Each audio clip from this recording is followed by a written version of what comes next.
food, not bombs! Drop food, not bombs! They pretended to be weapons manufacturers themselves. They said, will you help us green our image? And the Conservation International representative was more than happy to help. Hello, my name is Stanley Heller. Welcome to The Struggle.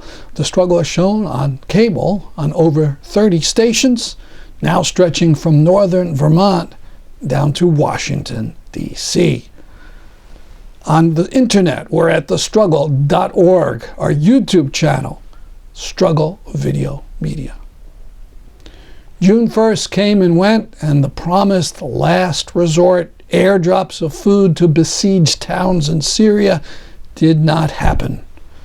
Some 2 of 49 areas received some aid, but that was it. One of them, happily, was Muadamiyah, where Danny Kapani lives and has sent us some reports. The missed June 1st deadline was met in the U.S. mostly with excuses. There was a piece on National Public Radio. They had a report, but they focused on how hard it was to do successful airdrops of food. In Britain, though, there was a group that picketed opposite Westminster near Big Ben. They held up signs and banners calling for airdrops of food into Syria and insisted that the Royal Air Force be used to relieve the suffering in the besieged areas. A week earlier, at the Left Forum in New York City at the RPM panel, a number of us gathered around a Promoting Enduring Peace banner with a similar message. Drop food, not bombs! Drop food, not bombs! Drop food, not bombs! Drop food, not bombs! Drop food, not bombs! Drop food, not bombs! On May 31st, in northern Greece, SAMS Global Response took a minute to pose for a solidarity picture with the Idlib, Syria National Hospital that had been heavily bombed. Syrian journalist Rami Jarrah said Russian jets killed dozens. Another medical facility deliberately bombed by Assad and Putin forces. Many of you have seen the terrible picture of the drowned baby held by a Sea-Watch volunteer. I call your attention to a petition online by Avaz. It reads in part, "As citizens from every country on earth, we call you to do your fair share to address the worst humanitarian crisis since World War II. It is urgent that we provide legal, safe routes for the 10% most vulnerable Syrian refugees, and then increase their resettlement in a way that reunites families and shares responsibility across the world." We link to it at thestruggle.org.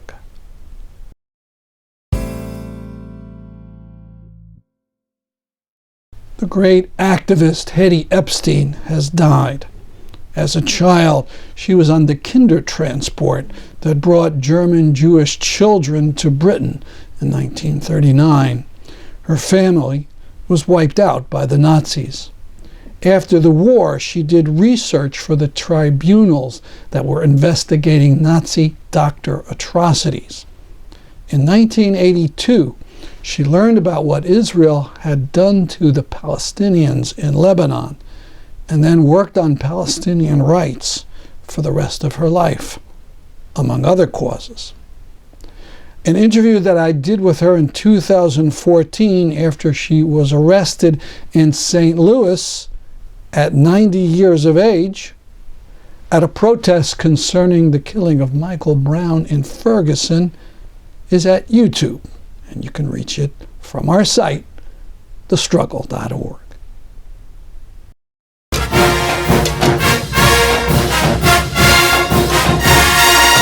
Now more of the RPM panel at the Left Forum.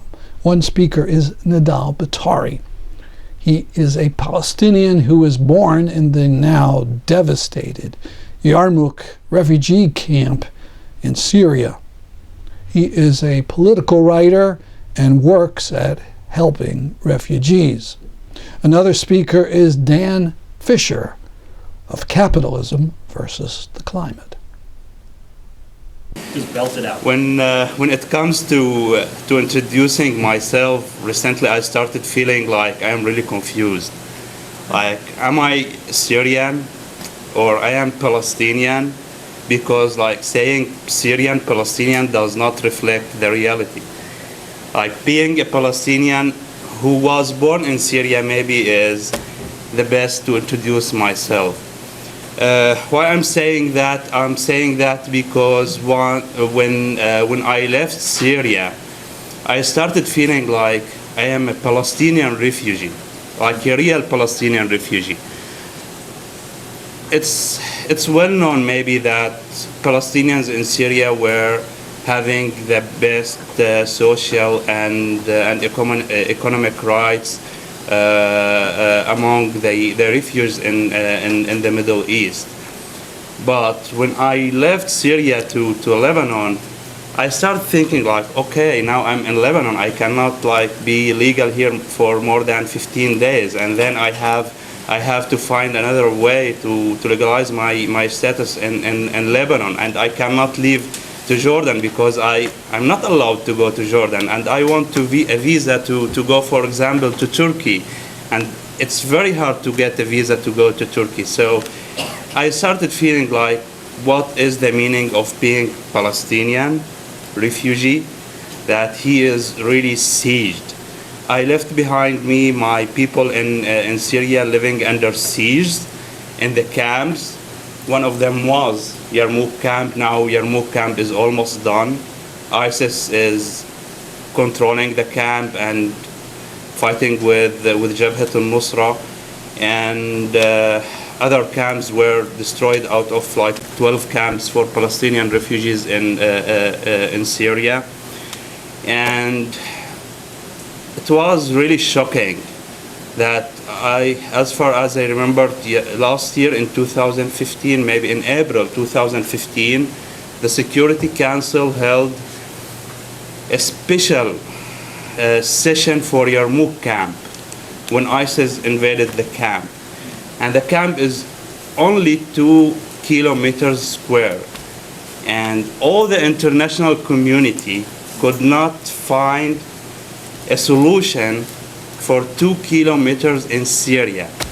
So I started thinking how this international community will really find a solution for the war in Syria, which was already getting complicated more and more since it was started as an armed conflict in 2012. It was really shocking how all the uprising in the Middle East started as peaceful movement, but none of us, maybe including me, remember one of these movements or a name of one of non-violence movements inside, for example, inside Syria. But we all now know, and like Jabhat Nusra and ISIS and other radical and Islamic groups. But this does not mean that there are no anti-war and non-violence movements in the region. No, there is, and there is a lot, and they are trying to reach out the international community, but they don't have a voice or a sound supported voice that can make you and me like hear their perspective. And maybe because all these groups who were already exist before the war in Syria and even in general in the Middle East, they were living under dictatorships. They were not allowed to present themselves as they supposed to be.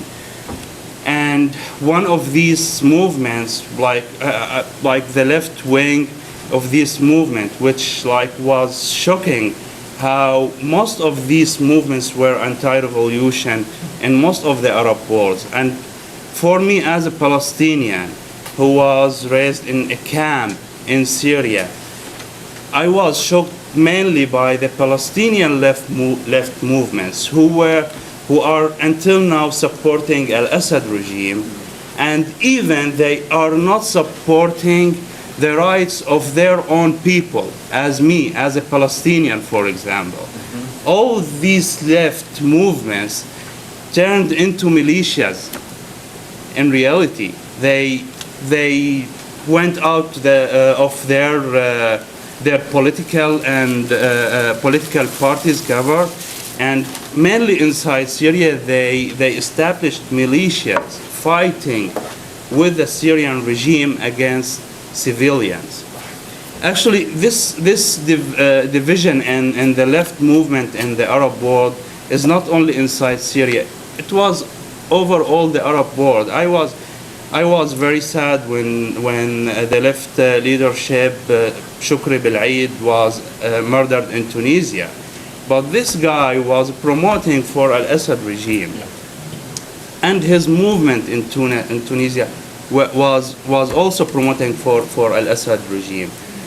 And this is how it started, but it got complicated more and more until the recent situation in Syria, where more than, if you know that all the Syrian population is about 23 million, half of them are either refugees outside Syria and Lebanon, Turkey, and Jordan, or internal displaced, and the less percentage of them actually are internal displaced, and the rest are living under the regime's the regime. I mean, the Syrian population now, they are either murdered, killed by the Syrian regime, or the Islamic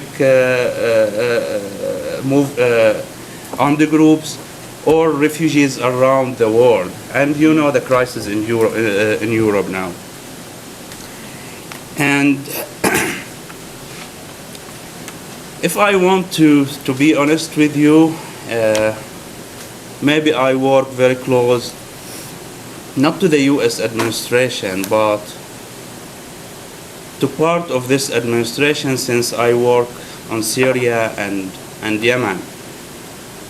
I'll be honest with you, even if this will not make you happy, that if the US government today decides to lift its hand from Syria, most of the Syrian people will starve to death. Most of the assistance that is coming for the Syrian people is coming from the US. Most of the human rights organizations who are operating in Syria, I mean in Turkey, or in Lebanon, or in Jordan, are getting funded by the US administration, from the State Department and the USAID. Now we can disagree about the mechanisms of their work, about the implementation, but this is a fact. The US administration is the largest donor for the Syrian refugees and the internally displaced inside Syria. When I meet the US decision makers sometimes and have discussions about Syria, actually it started since I arrived here in 2013, maybe by the end of 2013. It was very clear that the US government does not have a clear idea about what is going inside in Syria.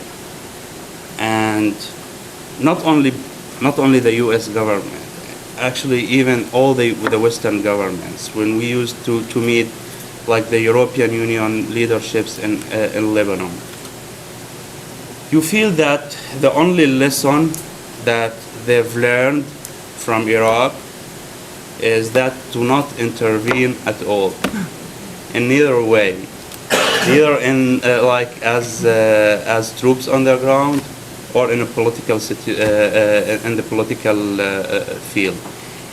And this is why until now there is no clear vision here in the US and in the EU about how the situation in Syria will end up. And don't forget that China, Russia, earlier in 2013 and 2014 put a lot of vetoes on the resolutions of the Security Council, mainly on the humanitarian assistance, like entering humanitarian assistance to the besieged area. Even for me and for my colleagues and friends who are Syrians and who are working in like in the Syrian coalition or the High Commission for negotiations, they have goals that we want to get rid of Assad. We want him out. But believe me, they don't have until now a mechanism or an agenda or a strategy how to get him out. And because of this, they don't have a clear advice for the EU governments and for the US government how to take steps toward changing the regime in Syria into a democratic one. In all this chaos inside Syria and in Yemen and in Libya, and because of the division and because of, to some extent, the disappearance of the civil society organizations in the Middle East, the other voice, I mean the Islamic and the radical Islamic voices started to raise. And because they are well supported, even if this will make Gulf states lovers angry, but because they are supported by Saudi Arabia, because they are supported by Qatar, because they are supported, even if maybe it's not directly by their government, but indirectly under table by some shuyukhs. Sheikh is the figure, the religion figure leader in Islam. Because of this support, ISIS exists now, and Jabhat Nusra exists. And they are taking control over a lot of areas in Syria more and more. For me, as I will not say as a left, like I will say as a secular. Now, really, I have as a secular one. Really, if you ask me now, what is the solution for Syria? How we can get rid of, or what is the priority now? Getting rid of Assad or getting rid of ISIS? Even if they are like coordinating both with each other. And it was very clear, especially in southern Damascus, that the Syrian regime is coordinating with ISIS. Yep.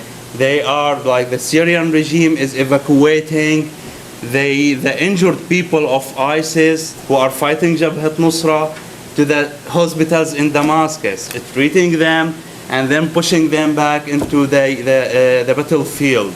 And even more, the Syrian regime, maybe 2 months ago, evacuated about 12 Iraqi and foreign fighters from southern Damascus, which is completely besieged area, from Al Yarmouk camp to Al-Raqqa, the capital of ISIS.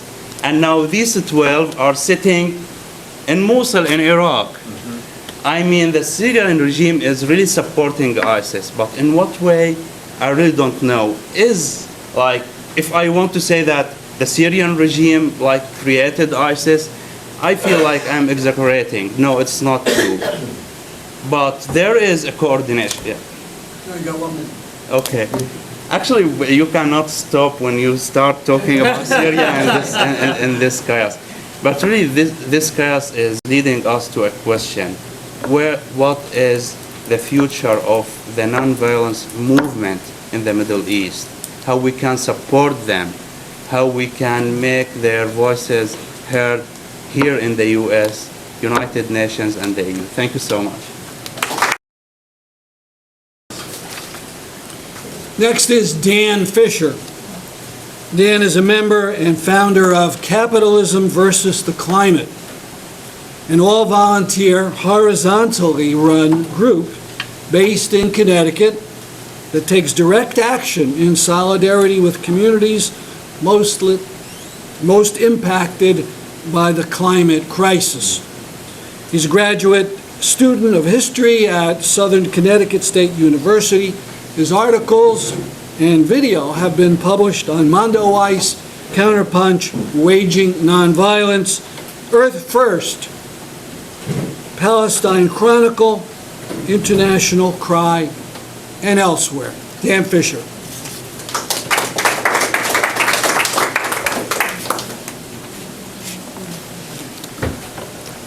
All right, so it was my remarks are going to be about why environmentalists and climate activists should revive the peace movement.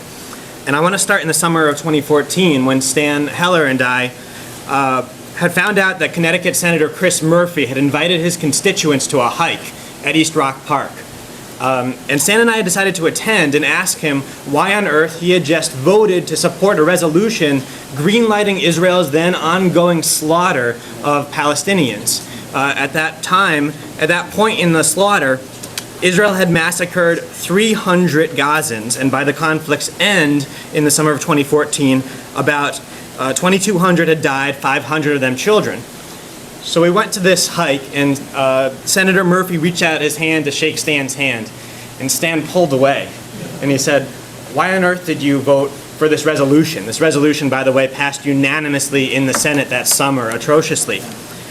And as I captured it on video, Senator Murphy did something remarkable. He denied any knowledge of this resolution. He said he'd never heard of it. We put the video up on Mondoweiss with the fact that, and a link to this documented fact, that not only had Murphy heard of this resolution, he co-sponsored it. And yet was too ashamed to admit it. Anyway, a group of environmentalists and animal lovers were also on this hike. And they ignored Stan and I, and they ignored our concerns about Palestinians. They were only there to thank Senator Murphy for his support, which did deserve thanks, for legislation against a certain type of cruelty to horses. But the group published a Facebook photo album full of glowing language about the compassionate senator and his love of animals, and they made no mention in this Facebook photo album about Gaza, about Palestine, about the fact that there were people protesting Senator Murphy there. And it made me wonder, did they think that the bombs that Israel was dropping on hundreds and hundreds of Gazan children and other civilians somehow avoided all the animals or had no impact on the environment? And if so, they were wrong, because the Palestinian Environmental NGO Network reported that after the assault, residents in a third of Gaza's communities reported a loss of birds, of wild birds, and participants in Al-Shuka and Abasan El-Jadida reported losses in wild animals. These hikers, these environmentalists, they should have just read Theodor Herzl himself, right from the horse's mouth, the founder of the main current of Zionism, and he wrote in his 1896 book, The Jewish State, I quote, "Supposing, for example, we were obliged to clear a country of wild beasts, we would organize a large and active hunting party, drive the animals together, and throw a gelignite bomb in their midst." This is the logic, the ecocidal, earth-destroying logic of the warmongers. But again, such matters were unfortunately beyond these environmentalists' concern. And this is a really pervasive problem in the environmental movement. Too often they stick to a single issue mindset, and it's disastrous. So, for instance, Conservation International, one of the largest global green groups, has worked closely with weapons manufacturer Northrop Grumman, helping them greenwash their image as they profit from the dropping of bombs from warplanes. And in 2011, undercover reporters met with a representative of Conservation International. They pretended to be weapons manufacturers themselves. They said, will you help us green our image? And the Conservation International representative was more than happy to help.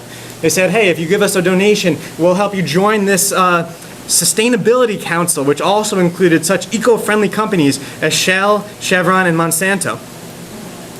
The League of Conservation Voters publishes a scorecard every year, grading the senators and the congressmen and women on their votes on the environment. And so I looked at the scorecard from this past year. Nothing about war, as if war had no impact on the environment. It was absurd. And back in 2003, the Sierra Club, and I hate to pick on the Sierra Club because I really respect the grassroots members, but the national organization back in 2003 censored their local chapters, including the Glen Canyon Four, who tried to come out publicly as Sierra Club members against the Iraq War. And they said, no, that's not a Sierra Club issue, and it's atrocious. And so there's many reasons why Greens should oppose war, and I want to get into some of them. The first reason is that the U.S. military is the world's largest consumer of fossil fuels. And this is a widely known fact. I'll give you a few quotes. The Center for American Progress, the U.S. military is the largest single consumer of energy, meaning fossil fuel energy, and oil on the planet. The Union of Concerned Scientists say the U.S. military uses more oil than any other institution in the world. So why does the Sierra Club ignore this? Why does Conservation International ignore this? And so forth.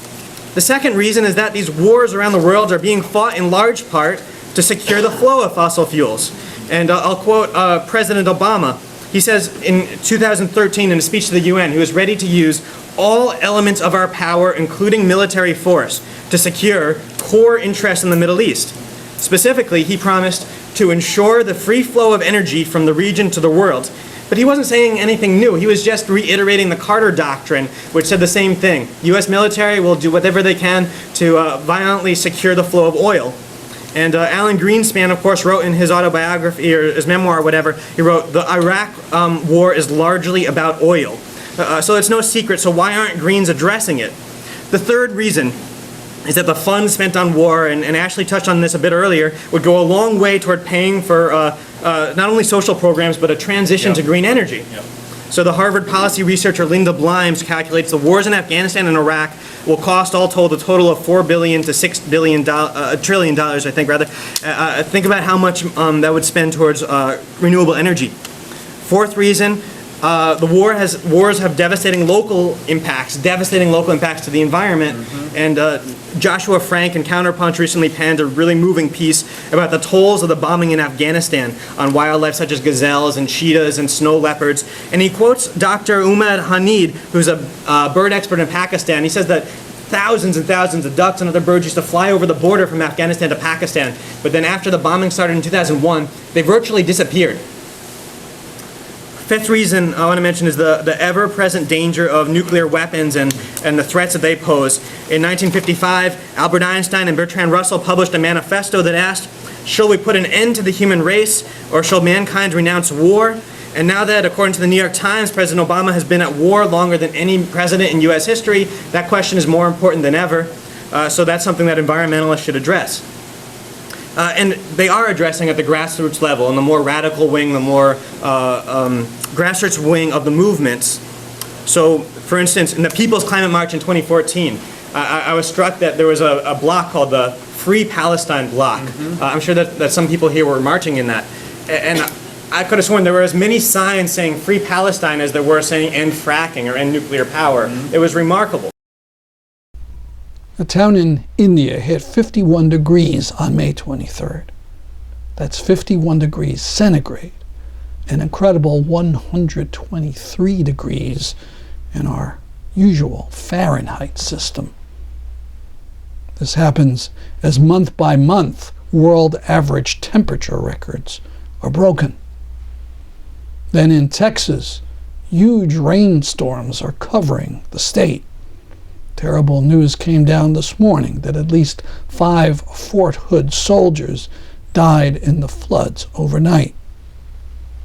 Remarkable weather news, probably tied to world climate change. 2 climate events coming up in the weeks ahead. In Connecticut, an expert will talk about the dirty gas methane that the governor and politicians of Connecticut have decided to wed to the state's dominant energy system. Methane is misnamed clean natural gas, but methane is a climate killer. You can read, or rather listen to Robert K. Howarth speak on Sunday, June 12th. For more details, go to 350connecticut.org.